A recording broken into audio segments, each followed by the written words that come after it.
Welcome to a new session of KCC tutorials. तो बच्चों, आज का हमारा टॉपिक है 7th स्टैंडर्ड का तीसरा चैप्टर, तो लघु कथाएँ, जिसकी हम पहली कथा हरा घोड़ा, ये लघु कथा हम देख चुके हैं। आज हम देखेंगे सेठ का चित्र। तो वीडियो स्टार्ट करने से पहले एक रिक्वेस्ट है कि अगर आपको हमारी वीडियो अच्छी लगती है, हमारे चैनल से आपको हेल्प हो रही है, तो please like, share and comment कीजिए। तो स्टोरी हम स्टार्ट करते हैं। सेठ का चित्र मतलब क्या? तो सेठ मतलब ये बहुत अमीर आदमी है और इसकी पेंटिंग। बहुत पहले की बात है, एक सेठ था, वो बहुत ही कंजूस था। मतलब ये बहुत पहले की स्टोरी है। ये जो सेठ था, सेठ मतलब ये अमीर आदमी था, इसके पास बहुत पैसा था, फिर भी ये क्या था, बहुत कंजूस था। वो ज़्यादा खर्च नहीं करता था। एक दमड़ी भी खर्च करते समय उसके प्राण निकल जाते थे। मतलब क्या? तो एक पैसा भी खर्च करते समय उसे बहुत बुरा लगता था, उसके प्राण निकल जाते थे। वो इतना कंजूस था। वह काम कराने के बाद भी लोगों को पैसे देने में परेशान करता था। अब कंजूस होना कोई बुरी बात नहीं है, लेकिन इतनी भी कंजूसी काम की नहीं कि हमारा काम करने के बाद भी हम उनका मेहनताना उन्हें ना दें। अगर वो काम करवाता था तो उन्हें उसके बदले में उन लोगों को पैसे देने चाहिए थे। वो उन लोगों को परेशान करता था। एक बार उसने एक चित्रकार से अपना चित्र बनवाया। जब चित्रकार ने पैसे मांगे तो सेठ ने कह दिया, चित्र ठीक नहीं है, दोबारा बना कर लाओ। अब एक पेंटर है जिसने क्या किया, उसका चित्र बनाया।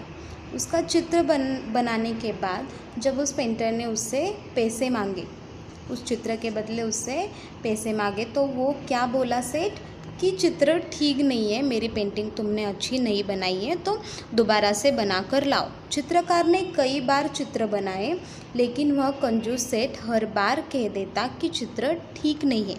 अब पहली बार जब कहा कि चित्र ठीक नहीं है तो मान सकते थे, लेकिन बार बार चित्रकार को वो सेठ कहता था कि चित्र ठीक नहीं है, तुम वापस से बना कर लाओ।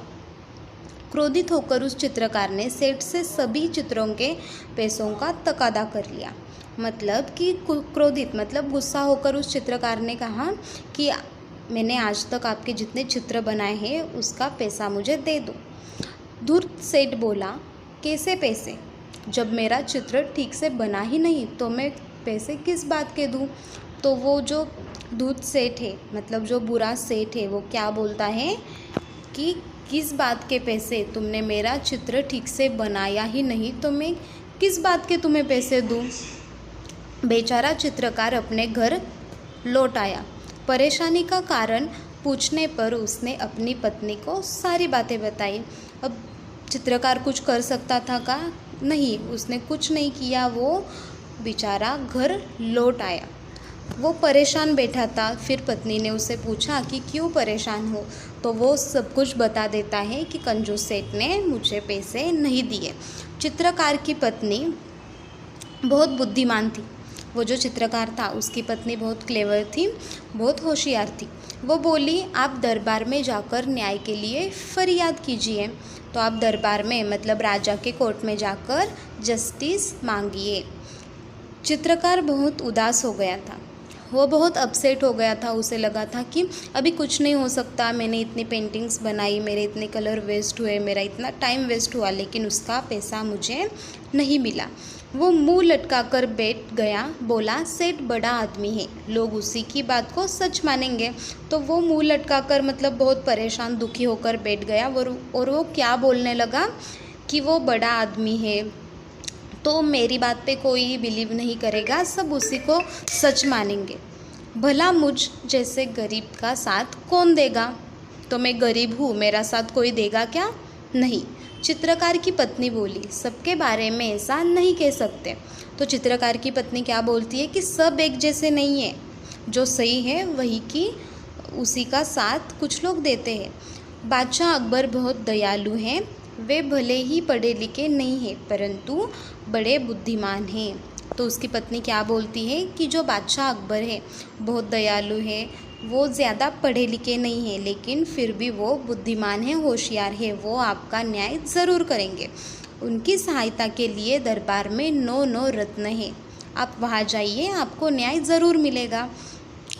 तो पत्नी क्या बोलती है उसकी कि बादशाह अकबर के पास 9 रत्न है, मतलब उसके कोर्ट में 9 जेम्स थे, हमने पहले स्टोरी में भी देखा था। तो वो जो 9 जेम्स थे तो वो क्या करते हैं, हमेशा बादशाह अकबर की हेल्प करते हैं। आप अगर वहाँ जाएंगे तो आपको न्याय, आपको जस्टिस ज़रूर मिलेगा। दूसरे दिन चित्रकार बादशाह अकबर के दरबार में गया और पूरा किस्सा सुना दिया। अब दूसरे दिन अपनी पत्नी की बात मानकर चित्रकार अकबर के दरबार में गया और उसने पूरा किस्सा, पूरी कहानी, जो कुछ भी हुआ था वो बादशाह को बता दी। बादशाह अकबर ने चित्रों को लेकर सेठ को दरबार में बुलवा लिया। अब सब सुनने के बाद बादशाह अकबर ने उस सेठ को बुलवाया और साथ में उन चित्रों को भी लाने के लिए कहा जो उस चित्रकार ने बनाए थे। बादशाह ने सभी चित्रों को गौर से देखकर कहा, तुम्हारे इन चित्रों में क्या कमी है? तो बादशाह अकबर सभी चित्रों को देखता है और कहता है कि इन चित्रों में क्या कमी है? सभी तो चित्र अच्छे बने हैं हुजूर, इनमें से एक भी चित्र हूबहू मेरे चेहरे जैसा नहीं है, सेठ ने कहा। तो क्या कहता है वो सेठ कि इनमें से एक भी चित्र हूबहू, मतलब सेम टू सेम मेरे चेहरे जैसा, मेरे फेस जैसा एक भी फेस इस चित्रकार ने नहीं बनाया है। बादशाह मुश्किल में पड़ गए कि न्याय कैसे करें। अब दोनों अपना अपना ओपिनियन रखते हैं, तो बादशाह मुश्किल में पड़ते हैं, वो सोच में पड़ते हैं कि न्याय कैसे करें, कौन सही है कौन गलत है। बड़ी देर तक विचार करते रहे। जब उन्हें कुछ समझ में नहीं आया तो बिरबल से न्याय करने को कहा। अब अकबर को जब कुछ समझ में नहीं आया तो उन्होंने जो 9 रत्नों में से एक रत्न था बिरबल, जो कि अपने होशियारी के लिए बहुत प्रसिद्ध था, तो उसे न्याय करने के लिए कहा। बिरबल ने सारी बातें ध्यान से सुनी और तुरंत समझ गए कि सेठ चेहरा बदलने में निपुण हैं। तो बिरबल ने सारी बातें ध्यान से सुनी और जो सेठ है उन्हें ऑब्जर्व भी किया। तो उन्हें क्या पता चला कि जो सेठ है वो तुरंत ही चेहरा बदल लेते हैं, अपने चेहरे के हाव भाव है जो बदल लेते हैं। निपुण है मतलब बहुत होशियार है, उसमें वो बहुत होशियार है। तो वो क्या करता है, अब बिरबल क्या करेगा, कैसे न्याय करेगा? चित्रकार को पैसे न देने पड़े इसलिए वह नाटक कर रहा है। तो चित्रकार को पैसे ना देना पड़े इसलिए सेठ क्या कर रहा है, नाटक कर रहा है कि ये मेरे फेस जैसा नहीं है, ये ऐसा वैसा कुछ भी बोल रहा है। उसको सही रास्ते पर लाना ज़रूरी है। कला और कलाकार का सम्मान करने से कला संस्कृति की रक्षा एवं संवर्धन होता है। तो बिरबल क्या सोचता है कि अभी इसने एक चित्रकार को ठगा है, ये बाद में किसी को भी ऐसा कर सकता है ना, फिर उसे सबक सिखाना ही होगा, इसे सही रास्ते पर लाना ही होगा। कला मतलब आर्ट, और आर्टिस्ट का सम्मान हमेशा करना चाहिए, उसी से क्या होगा तो हमारा आर्ट और हमारा जो कल्चर है तो उसकी रक्षा होगी, उसकी प्रोटेक्शन होगी ना। कला में निपुण कलाकारों की इज्जत जहाँ होती है वह देश विश्व में विख्यात होता है। इसलिए बिरबल ने चित्रकार से कहा, अब जिस देश में कलाकार का सम्मान, कलाकार की रिस्पेक्ट होती है, आर्टिस्ट की रिस्पेक्ट होती है, वहीं पे कला का जन्म होता है। अगर कोई आर्टिस्ट को कुछ मतलब कोई इज्जत ही नहीं है, उस देश में कोई उसे रिस्पेक्ट ही नहीं है, तो कोई अपने आप मतलब अपने पास कला हो फिर भी उस कला का प्रदर्शन नहीं करेगा। इसलिए बिरबल ने कहा, तुम्हारे चित्रों में सचमुच बहुत कमियां हैं। तो वो चित्रकार से क्या कहता है, झूठ मूठ का कहता है कि तुम्हारे चित्रों में बहुत कमियां हैं, अच्छा चित्र नहीं बनाया है तुमने। 3 दिन बाद इस सेठ का हूबहू चित्र बनाकर दरबार में ले आना, तुम्हें पैसे मिल जाएंगे, और सेठ तुम भी दरबार में आकर चित्रकार को पैसे दे देना। तो बिरबल ने क्या आइडिया यहाँ पे यूज़ की, तो वो क्या कहता है कि 3 दिन बाद तुम सेठ का हूबहू मतलब सेम टू सेम वैसा ही, उसके जैसा ही चित्र बनाकर दरबार में आ जाना, तुम्हें उस चित्र के पैसे मिल जाएंगे। और सेठ को भी कहता है कि तुम भी दरबार में आना और चित्रकार से चित्र लेके उसे पैसे दे देना। सेठ घर चला गया। बिरबल ने चित्रकार से कहा, 3 दिन बाद तुम दरबार में एक बड़ा सा दर्पण लेकर उपस्थित हो जाना। तो बीरबल की क्या आइडिया है, वो क्या कहता है, चित्रकार को कहता है कि 3 दिन बाद तुम जब दरबार में आओगे तुम बड़ा सा दर्पण मतलब एक बड़ा सा मिरर लेके आ जाना। 3 दिन बाद चित्रकार दरबार में आया और सेठ के सामने दर्पण रखकर बोला, सेठ जी आपका चित्र तैयार है।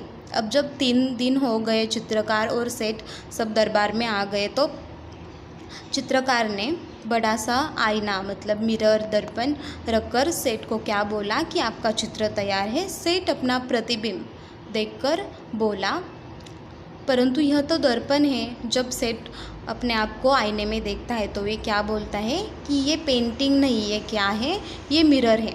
नहीं, यही तो असली चित्र है। बीरबल ने पूछा, सेठ जी ये तो तुम्हारा ही रूप है या नहीं। अब बीरबल क्या करता है, सेठ जी से पूछता है कि ये तुम्हारा ही रूप है या नहीं। सेठ जी बोलता है, जी हाँ ये मेरा ही रूप है। सेठ जी अपनी चालाकी पकड़े जाने पर बहुत लज्जित हुआ। उसने चित्रकार को उसका मेहनताना दे दिया। अब सेठ जी को पता चला कि बीरबल और अकबर है, इन्होंने हमारी जो चालाकी है मतलब सेठ की जो चालाकी है वो पकड़ ली है। ये जब उसे पता चलता है तो वो लज्जित मतलब शर्मा जाता है, अपने आप से ही शर्मा जाता है। और वो क्या करता है, उस चित्रकार का मेहनताना मतलब उसने जो पेंटिंग बनाई थी उसके जो पैसे हैं वो उसे दे देता है। चित्रकार सभी को धन्यवाद देकर चला गया। अब चित्रकार को उसका मेहनताना मिल गया, इसलिए वो क्या करता है, सबको थैंक यू बोलकर वहाँ से चला जाता है। बीरबल के न्याय से बादशाह अकबर बहुत खुश हुए। अब बीरबल ने न्याय किया ना, तो वो अकबर क्या हुए, उस न्याय से, उस जस्टिस से बहुत खुश हुए। बादशाह अकबर की प्रत्येक समस्या का समाधान बीरबल अपनी बुद्धिमानी से फटाफट कर देते थे। अब बादशाह कहीं भी अगर किसी समस्या में अटक गए हो, उन्हें कुछ पता नहीं चल रहा है कि अब मैं कैसे सॉल्यूशन निकालूं, मैं कैसे जस्टिस दिलाऊं, तो वो क्या करते थे, वो बीरबल को कहते थे। और बीरबल क्या करते थे, अपनी बुद्धिमानी अपनी चतुराई से फटाफट उसका सॉल्यूशन ढूंढते थे। यहाँ भी बीरबल ने दूध का दूध और पानी का पानी कर दिखाया। मतलब क्या, तो बीरबल ने न्याय का न्याय किया। मतलब क्या कि उन्होंने चित्रकार को न्याय दिलाया। दूध का दूध और पानी का पानी करना मतलब क्या कि न्याय दिलाना और अन्याय को सज़ा दिलाना।